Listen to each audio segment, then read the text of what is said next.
Assalamualaikum warahmatullahi wabarakatuh. Halo sahabat YouTube. Halo Bang Andre, sehat? Halo. Alhamdulillah. Halo teman-teman YouTube. Nah, kali ini kita mau sapa bareng dan kita mau cerita-cerita, ngobrol-ngobrol lah masalah jurusan kuliah. Karena tadi malam kita mau nyari tempat buat nongkrong.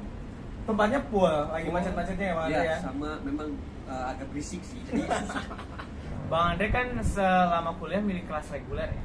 Kalau reguler, kalau saya karyawan, jadi saya lebih banyak melakukan kegiatan itu selama 1 minggu. Saya itu hanya 2 hari untuk berkuliah atau melakukan sebuah kegiatan belajar di universitas. Nah, menurut Bang Andre nih, dari kelas reguler kan Bang Andre sibuk nih dia di dalam organisasi, dalam kuliah sejarah. Ada nggak kendala-kendala yang memang Bang Andre rasakan, dan kenapa sih Bang Andre lebih pengen aktif di organisasi ketimbang untuk mencari hal-hal yang lebih luas lagi di dalam sejarah itu sendiri?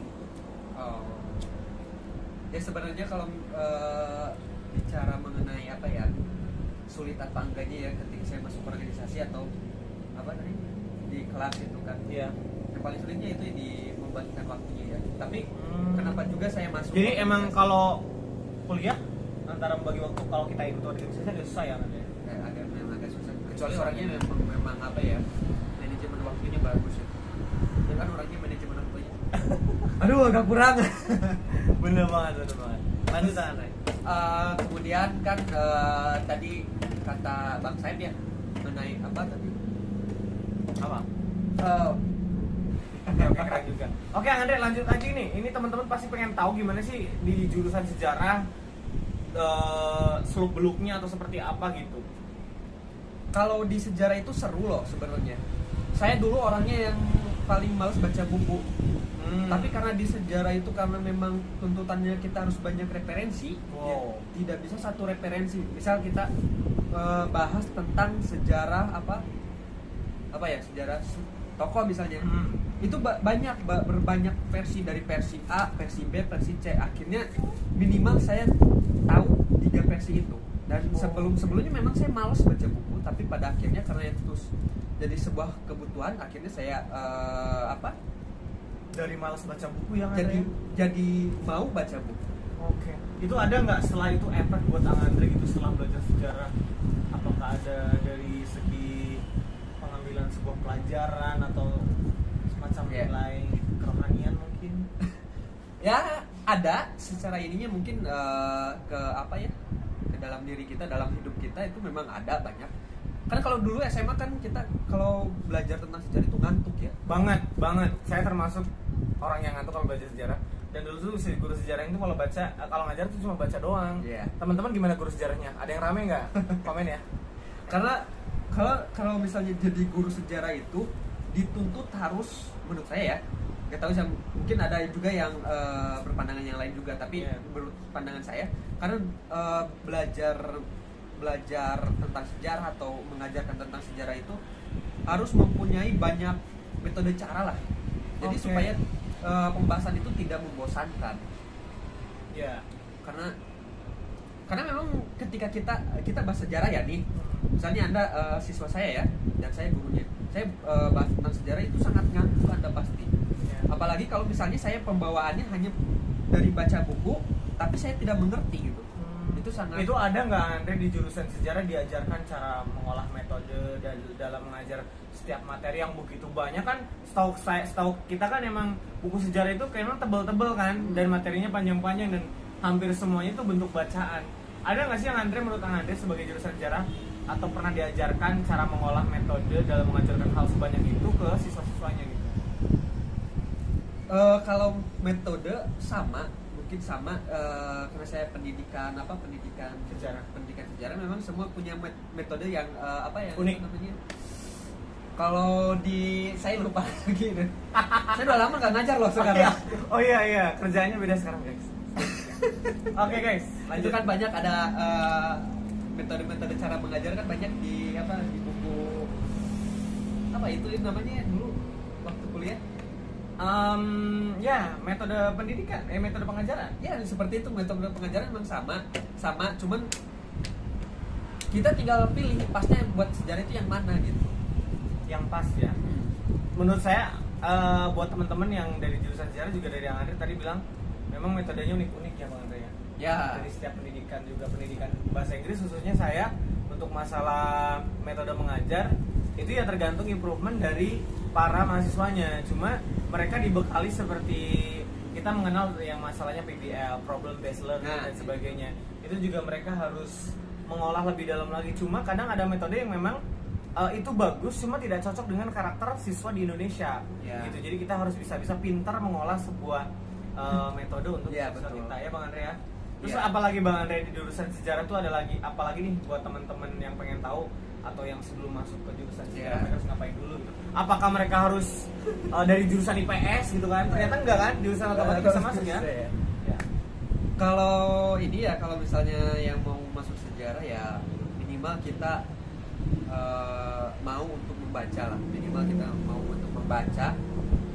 Membaca itu kan bukan berarti tentang buku aja gitu kan ya. Tentang membaca apa yang lain juga bisa kan. Apa sih yang Anda temukan di jurusan sejarah kayak semacam pelajaran-pelajarannya atau mata kuliahnya gitu? Bakal belajar apa aja buat anak-anak nanti yang milih jurusan sejarah gitu? Kalau di sejarah banyak tentang sejarah yang akan dibahas, mulai dari sejarah prasejarah ya. Tapi prasejarah mungkin tidak banyak karena memang itu hanya pengantar saja mungkin ya. Seperti itulah. Karena memang sebelum sejarah kan prasejarah itu memang sebelum mengenal tulisan. Kebanyakan rata-rata yang sudah mengenal tulisan. Jadi tidak banyak tentang membahas manusia purba kayak gitu kan. I see. Atau zaman. Tapi banyak banget ya di salah satu universitas kita pajangan-pajangannya justru malah yang hal seperti itu ya. Enggak sih, masih. Enggak. Juga.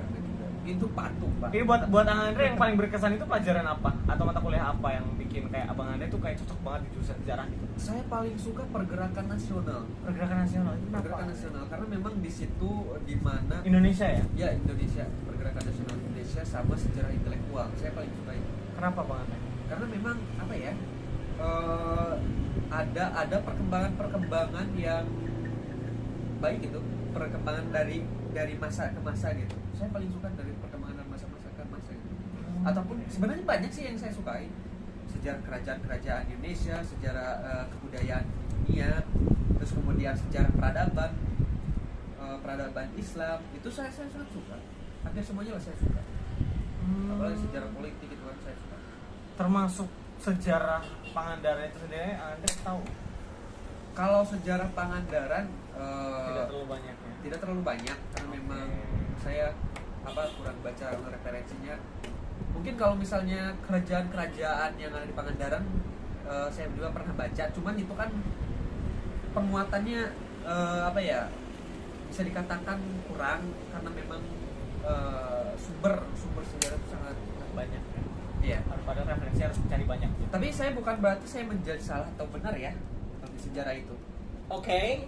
Karena di sejarah itu hanya membicarakan tentang fakta. Bukan tentang menjudge ini sejarahnya salah atau benar. Siap. Nah, masalah jurusan sejarah lagi ya teman-teman. Tadi kita udah bahas masalah yang bakal ditemuin itu mata kuliah apa aja. Bang Andre kan selama kuliah milih kelas reguler ya. Kalau reguler, kalau saya karyawan, jadi saya lebih banyak melakukan kegiatan itu selama 1 minggu. Saya itu hanya 2 hari untuk berkuliah atau melakukan sebuah kegiatan belajar di universitas. Nah menurut Bang Andre nih dari kelas reguler kan Bang Andre sibuk nih dia di dalam organisasi dalam kuliah sejarah. Ada nggak kendala-kendala yang memang Bang Andre rasakan dan kenapa sih Bang Andre lebih pengen aktif di organisasi ketimbang untuk mencari hal-hal yang lebih luas lagi di dalam sejarah itu sendiri? Ya sebenarnya kalau bicara mengenai sulit apa enggaknya ya ketika saya masuk organisasi atau di kelas itu kan. Yang paling sulitnya itu di membagikan waktunya ya. Tapi kenapa juga saya masuk? Jadi emang kalau kuliah antara membagi waktu kalau kita ikut organisasi agak susah ya nanti. Agak susah. Kecuali orangnya memang manajemen waktunya bagus ya. Dia kan orangnya manajemen waktunya. Aduh agak kurang. Bener banget tuh. Karena gini, mungkin ini beda-beda ya prinsip orang-orang ya, mau organisasi, masuk organisasi itu bisa ataupun enggak gitu ya. enggak masuk organisasi. Ini juga lebih ke masalah prinsip ya. Bener. Ini juga masalah prinsip. Saya masuk organisasi karena saya butuh. Saya masuk kuliah. Terus saya belajar di kelas. Udah gitu saya pulang lagi. Udah pulang saya pegang HP. Terus kemudian tidur. Besok kuliah lagi. Itu lingkaran-lingkaran yang sangat membosankan. Jadi akhirnya saya masuk organisasi karena saya pengen ada tantangan yang lain lagi gitu. Okay. Saya masuk organisasi, ketika saya masuk organisasi banyak hal-hal yang seru. Saya bisa Temukan. Yang bisa temukan. ya yang banyak ditemukan. Misalnya saya bisa jalan-jalan ke daerah-daerah tempat bersejarah. Terus kemudian saya bisa mengenal tentang sejarawan. Terus kemudian saya bisa mengenal tentang kebudayaan juga. Banyak lah di Bang saya maksudnya. Sorry. Tapi ini nih buat Bang Andre ya. Ini teman-teman mungkin pengen tahu lah saran dari Andre kenapa apa aja gitu. Buat yang memang backgroundnya bukan background sejarah tapi mereka pengen masuk sejarah, atau mungkin mereka yang sekarang lagi persiapan nih banget pengen masuk kuliah jurusan sejarah, ada nggak dari Andre tips and triknya biar jadi mahasiswa yang berkualitas di dalam jurusan sejarah itu sendiri, dan menurut Bang Andre prospek kedepannya itu seperti apa gitu setelah lulus? Kita lulus tahun 2020 ya Bang Andre? 2020, jadi kita masih fresh graduate banget, tapi alhamdulillah kalau untuk saya sendiri sudah bisa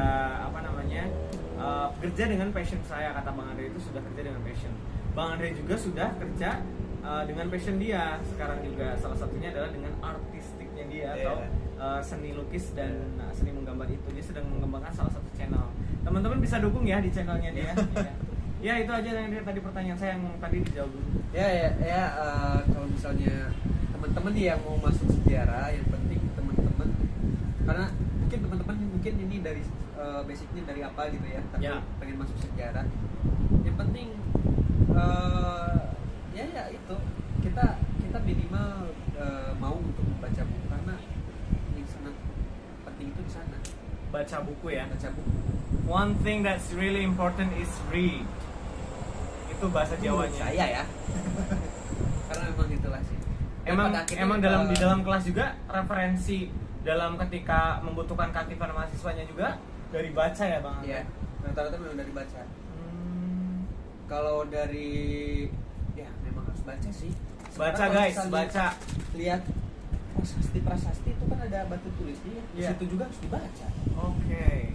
Andre ada nggak metode-metode digital yang memang menurut Bang Andre buat anak-anak sejarah tuh berguna banget, kayak mungkin e-booknya gitu kan di banyak sih sekarang sih di internet sih banyak banget ya tentang sejarah, tapi saya sih ada satu aplikasi, tapi sih memang agak kurang juga sih tentang pembahasan sejarah. Saya pakai aplikasi Ipusnas.